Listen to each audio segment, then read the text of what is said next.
what's up? It's Nick, and welcome to episode 2. And in this episode, we're going to be covering your settings and managing permissions. So, first things first, what I'm going to be doing is using our What's Working Now, which is one of our products, fan page. So, I'm going to be using this because this is something I haven't set up until now. So, I figured this would be a great teaching tool because you'll see me actually go step by step on setting up our fan page, just like our other one, Magnetic Sponsoring.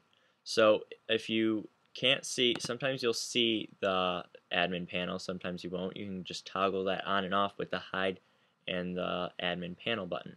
So we're going to go into manage and edit page, and once we're in here, we're going to go to our settings, or your settings actually.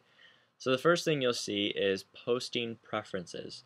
Now, I always have this clicked on because when you're using your mobile device and you want to do a post on Facebook on your page, the nice thing is it'll post as your page instead of you.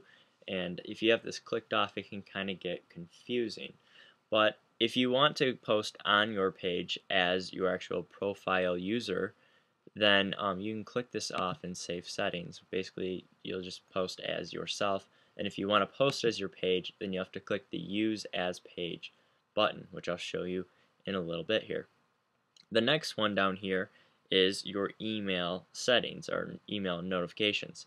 So I always have this clicked off because basically everything that you're going to need to know and see on your page is already going to show up on Facebook in your admin panel. So sending a notification to your email about it is kind of going to be a little bit redundant.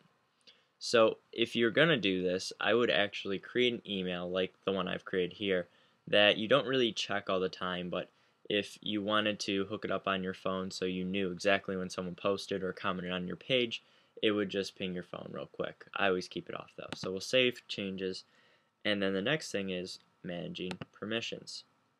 So most of this is really general and basic up here, but what I want to focus on is down here in this second little box. Now you'll see posting ability, and we have all these tagged on, so anyone can post on our page, can post photos, and other people can see your recent posts by whoever's posting that.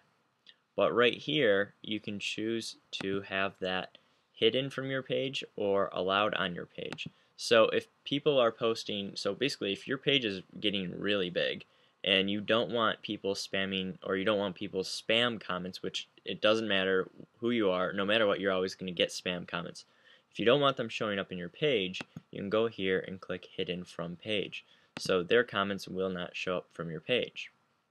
This other ability down here, which is the tagging ability, allows people to tag your page, which if it's you as the brand, that can be really convenient because people can tag your photo and you're basically, it'll send them to your page instead of your profile. So clicking that on can be useful, but it can also be kind of harmful when it comes to spammers, especially when your page is getting really big.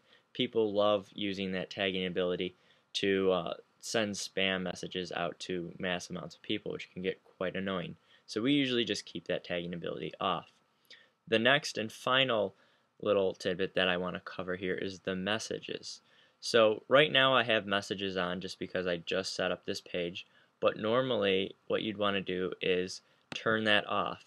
Now you can choose to have it on if you are a personal brand and your main page is just your public figure page, and so you want to answer questions or messages straight from your fans or subscribers.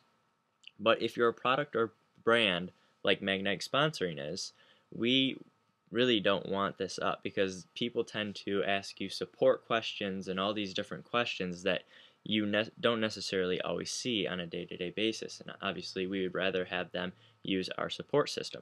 So depending on what kind of brand fan page that you have, then you can make that choice on whether or not you want to have the message button up on there. For now, we'll click that off and save. So that's all for this episode. In the next episode, I'm going to cover some stuff in your basic information and also how to actually optimize that so you're getting the most out of it from your fans as well as Google and some SEO stuff. So I'll talk to you soon.